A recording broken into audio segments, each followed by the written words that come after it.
I deliberately chose the title, Retrofitting Law to Unforeseen Circumstances, Some Reflections on the Dublin III Regulation, because in the cases which my long-standing friend Dr. Godner-Lang has mentioned, the Court of Justice in which I have the honour to serve has faced the need to retrofit Dublin III and to try to apply it to an inflow of asylum seekers, which that regulation was never intended to deal with.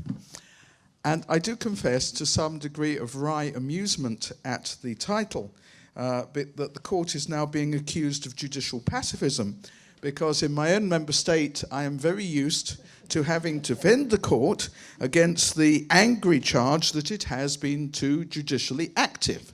So it's nice to know that sometimes we err the other way. Now, as a Cambridge academic, I cannot resist the temptation to look at terminology just for a minute.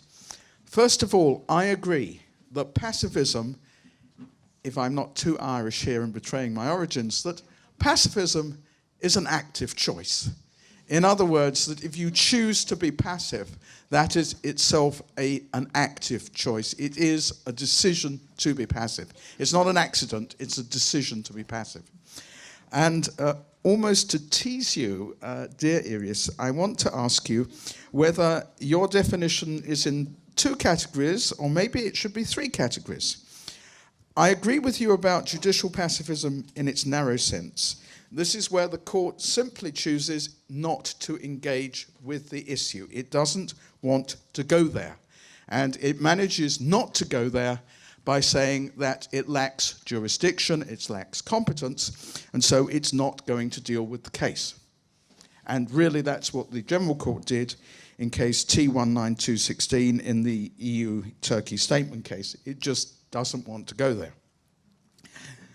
But I think maybe there's a middle category, you can tell I'm a Cambridge academic, which is maybe negative judicial passivism, where the court does engage with the issue and then promptly steps sidewards. So it accepts it has competence, it accepts the case is admissible, and then it chooses a restrictive interpretation of the scope of EU law. And when it manages to do that, then it leaves the problem to national law. And I think I would put the X and X case, the humanitarian visas case, into that category, because the court accepts that it has jurisdiction, but then it looks at the visas code, it says, well, that visas code is 90-day visas, asylum applications, they're intending to stay more than 90 days. A colleague from the Commission Legal Service told me just now that it's the end purpose of the application that matters, at least certainly in their view. And so there you are, this is outside the scope of the visas code, therefore we don't have to look at the charter, therefore we aren't really going to deal with the substance of the case. And then I think there is the third category, which for the sake of argument I might label positive judicial passivism, and that's where the court does engage, and then it very specifically chooses a particular reading, and that is the AS and Jafari cases without a doubt. I'll move on to those now. Some of the cases, which are probably the most difficult cases I've ever tried to deal with as an Advocate General. We've had a brief description. It's the West Balkans route. Thousands, tens of thousands of people tramping up the West Balkans route, getting to the frontiers of Croatia. What are you going to do with them? If you keep them out of Croatia, they're going to establish improvised camps on the other side of the border. And perhaps UNHCR and perhaps Médecins Sans Frontières are going to get in there with a bit of help. And winter is coming on. And what in fact happened was this famous wave-through policy that the hordes, the tens of thousands of people, came in through Croatia. They were waved across the frontier by Croatian frontier officials. Go that way, sir. Hurry up, please, madam. Bring your children along with you. Water over there in the lorries. Don't miss the bus. The bus will take you on to Slovenia. And then you go on up into Austria. You go on up into Germany. And, what are you going to do with this situation? Is this an irregular crossing of the border under Article 13 of the Dublin III regulation? Dublin III regulation knows nothing about this circumstance. The Dublin III regulation doesn't look at the map of Europe. It assumes that it is equally likely that all member states will get asylum seekers. And it also says you deal with each asylum application individually. And that's a very right and proper statement. Asylum seekers are individuals and they deserve to be treated with dignity. But nobody writing the Dublin III regulation envisaged what was going to happen during that period of 6 months. Now, there are different ways of approaching the problem. And whatever the court did, it was going to make someone unhappy. I think that, just please believe that statement from me. As the Advocate General in AS and Jafari, and indeed also in Mengestebe, I took a particular approach. I said that in my view, this wasn't an Article 13 irregular crossing, because the people in question were being shown across the frontier by the Croatian authorities. The result of my conclusion is that they would end up in their destination states, where in fact they lodged their applications for asylum. But then in Mengestebe, which I was also dealing with, I took a rather more flexible approach to when the moment is that an application for asylum is lodged. And so that was, if you like, my way of balancing out the problem. The court balanced out the problem in a different way. As Iris has just told us, it took a different view in relation to Article 13. So these were irregular border crossings. So in theory, up to 700,000 and more people should have gone back to Croatia, which was the first member state, well, actually not the first. The first was, of course, Greece, but they couldn't be sent back to Greece. So then it would have been Croatia as the point of re-entry into the European Union. And how Croatia with, you'll help me on this, but about 4.5 million people, how Croatia was meant to do with 700,000 refugees, actually, I don't know. But then the court in Mengestebe, as we've just heard, effectively made sure that most of the refugees, would-be refugees, didn't end up back in Croatia, because it took a very strict view as to the point in time at which an application for asylum is lodged.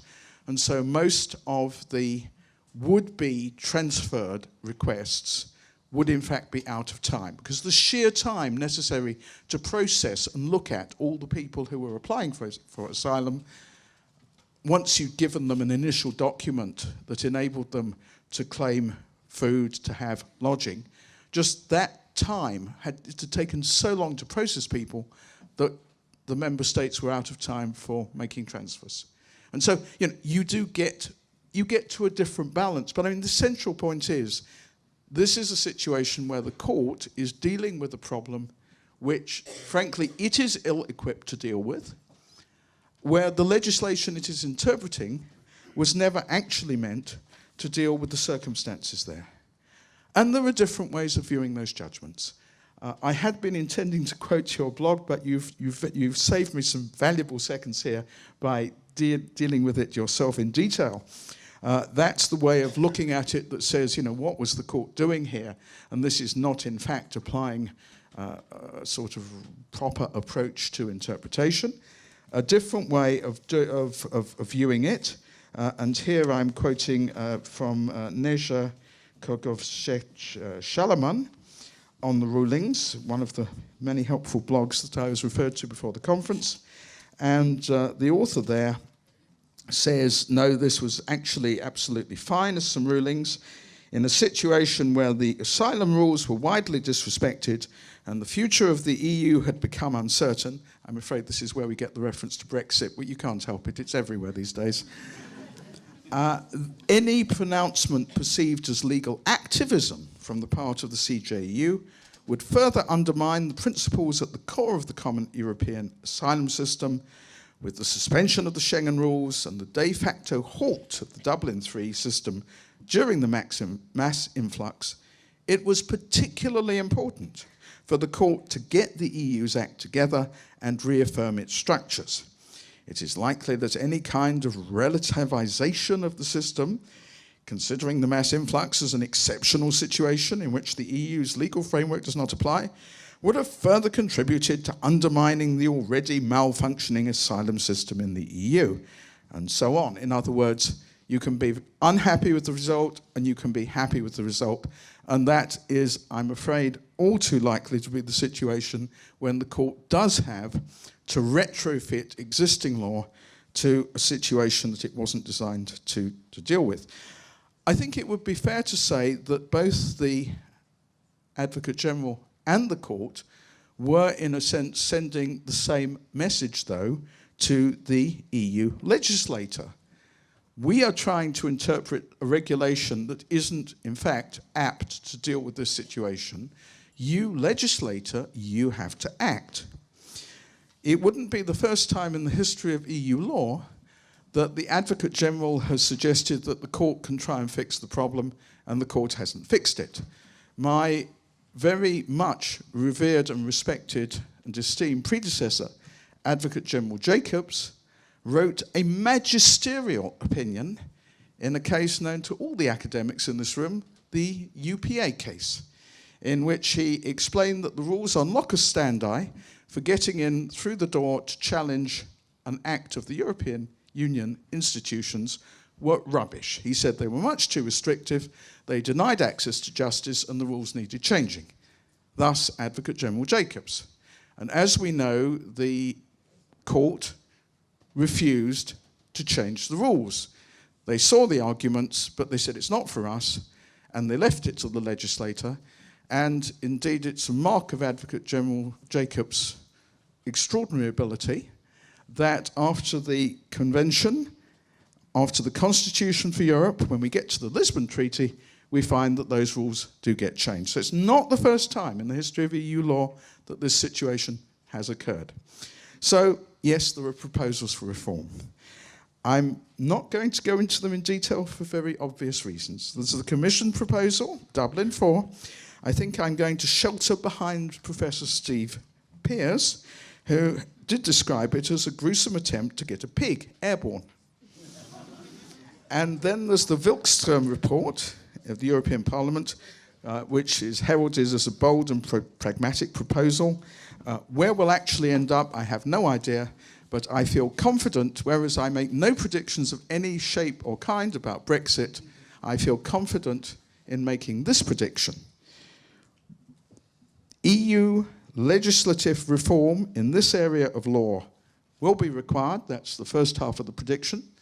And the second half of the prediction is that the Court of Justice is going to have some more difficult questions to grapple with somewhere along the line. Thank you very much.